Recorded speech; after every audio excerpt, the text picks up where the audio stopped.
All right, I have taken one more step to the left at the Onell Design table here on Sunday, and I am here with Peter Kato. Hello everybody.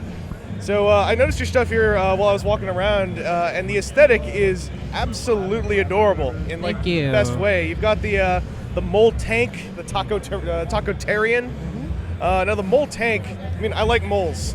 And Me too. I like mole machines in supervillain setups where they have like the big cylinder with a cockpit. Absolutely. So this seems like a logical progression of a literal mole on a tank tread setup. You really put it together really well, I gotta say. Well, I did go to elementary school, and I totally had a lot of gold stars. I ate most of them because they go well with glue. But what's the inspiration behind the Mogu tank? It's really interesting. It really comes down to like those old Godzilla movies, actually. Yeah. Really simple, but Mothra really kind of stuck out for me. Like, especially the larva Mothra, right?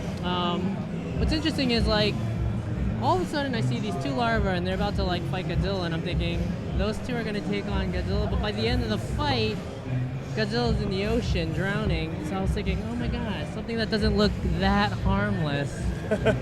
So it started with that. I wanted something a little round, looks kind of defenseless, but is a little tougher than. It's got a big drill on the front. Got a big drill in the front. And as a Super Robot fan, I am a big fan of drills on mechanized anything. Yeah, I drills, I don't know, it's like you kind of come back to it, it's weird. It's almost like a construction weapon, but then it's like, it's something about it that is like, it's almost like stronger than a sword, or better than a missile. I was like, what do you do when a drill runs into you? You get messed up. You have a big hole in your stomach. Hey, your day sucks.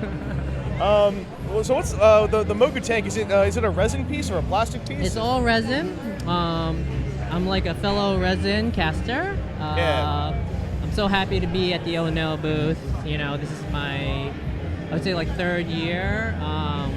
It's always great because this is such a great family unit, and everybody really roots for each other. So as a fellow resin caster, I'm happy to represent that way. Cool.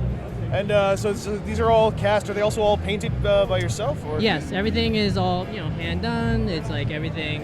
Well, the sculpt itself is my second computer 3D printing, and then on top of that, I had to do hand sculpting. Oh, cool. To fix up the seams and everything. But everything else, all the casting, all the molding, myself. The painting myself, and this time around I wanted to depend less on too much painting, and so it's a 3-piece cast, just with 3 different colors, and then just the highlights are painted. That way the natural sculpt might come out better. So something that I find really interesting, and especially in the DIY indie end of toy making, is the use of 3D printing for prototyping and for design. Was there a big learning curve on that, like getting used to all that stuff? Or? Absolutely. There was, it took me, like last year I started, I put out 2 figures of my first experience, and it took at least 3 months just to wrap myself around the Maya program to get the geometric shapes. And then another couple of months to learn the ZBrush, where you're actually sculpting on those geometric shapes. And then this time around, it took me another 3 months, but it was worth it. It was worth it, But in the end, you can't just rely on the 3D printing. You gotta get back in there with your hands and with the wax clay and make it better, make it more, have like a little bit of touch or life to it, So I recommend both. Yeah, it must be helpful to at least like create the base shape. Absolutely. And then be able to just do the sculpting on the fine detail work. Absolutely. This is one of those things that a lot of I've been running into a lot of artists, and they've been asking me questions about, because yes, it is a 3D print, but and they're thinking about investing in machines, but I'm thinking, why don't you just service the print and then work on it yourself? In the beginning, let's give it a try. Give it a try, and start. And the services out there are great. They're competing with each other, so the prices aren't so bad. Yeah, I've gone through Shapeways a couple of times, mostly for I know some folks out of the Transformers fandom who make accessories and sometimes actually small robots via Shapeways, and That's perfect. The service is really cool because I mean I look at some of their things and I look at them. I know some folks in that realm have also gone through the route of prototyping through Shapeways, Absolutely. mostly just to see if the parts fit together, and then going in and doing the fine detail work afterwards. That's what it's all about. Use it as like a tool to help you. Yeah. Since it's available. There's nothing wrong with combining both. Yeah. Or not only that, but find other ways. Whatever works. Yeah. You're still doing it. 'Cause I mean, I know there are people who also just like to stick to the simple. Just I'm going to sculpt it. I'm going to mold it. Absolutely. And that is great too. And that's absolutely great. But you can, it keeps advancing. Even our resin like casting, new techniques come up. So it's like, it's just if you see it as part of like something to integrate, then we're all happy. Well, it's all about the convergence of technologies, right? Like, Absolutely.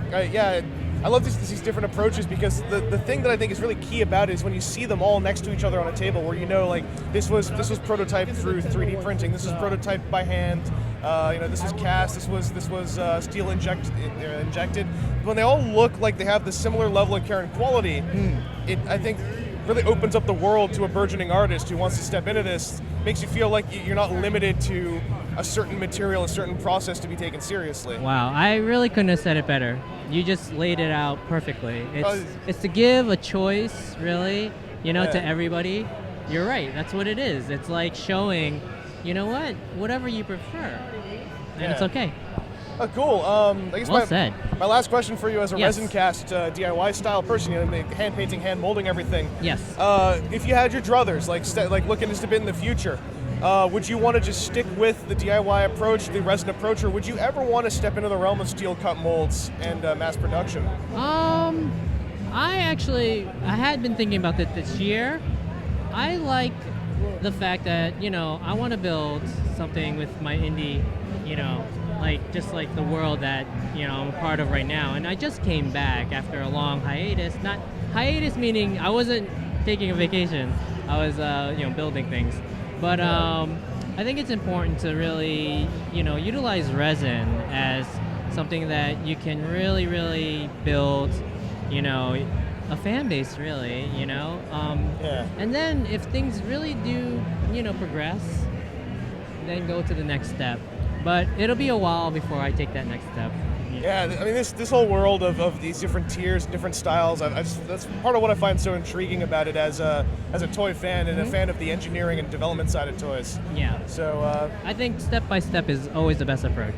Yeah. Well, have you got a website people can visit to Sure. check out If your you just stuff? go to PeterKato.com, there are links to my web shop and everything. So.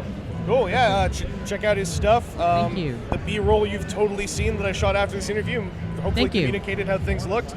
And thanks very much for your time. Oh, my pleasure. Thank you so much.